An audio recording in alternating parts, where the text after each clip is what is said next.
Vegetable எல்லாத்தையும் clean பண்ணிட்டோமுங்க. அதுக்கப்புறம் பார்த்தீங்கன்னா, இன்றைக்கி கிச்சனில் எல்லாத்தையுமே ஆர்கனைஸ் பண்ணிகிட்ருக்கோம். பாருங்கள், இந்த சேப்பங்கிழங்க பாருங்கள், இந்த மாதிரி வந்து நல்லா தேய்ச்சி கழுவிட்டு மஞ்சள் தண்ணியும் உப்பும் போட்டு கழுவி எடுத்து க்ளீன் பண்ணி இதை பாருங்கள், இஞ்சி பாருங்கள், இது தேங்காய். ஃப்ரூட்ஸ் வந்து அதே போல் தான் க்ளீன் பண்ணி வச்சாச்சு. பாருங்கள், ஃப்ரூட்ஸ் எல்லாத்தையுமே பாருங்கள், ட்ராகன் ஃப்ரூட்டு, ஆப்பிள் பாருங்கள், பனானா எல்லாமே. கருவேப்பிலை வந்து நான் போன வாரமும் இப்படி தான் வச்சுருந்தேன். ரொம்ப வாசனையாக இருக்குங்க. நீங்கள் செம்பில் தண்ணி வச்சு இந்த மாதிரி வச்சு பாருங்கள்.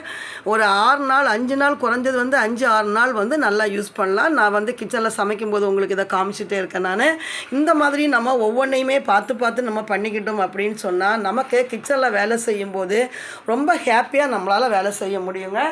அடுத்தது பார்த்திங்கன்னா அப்படியே பாருங்கள், இங்கே பாருங்கள், எல்லாத்தையும் ஆர்கனைஸ் பண்ணி சூப்பராக வச்சுட்டேன் பாருங்கள்.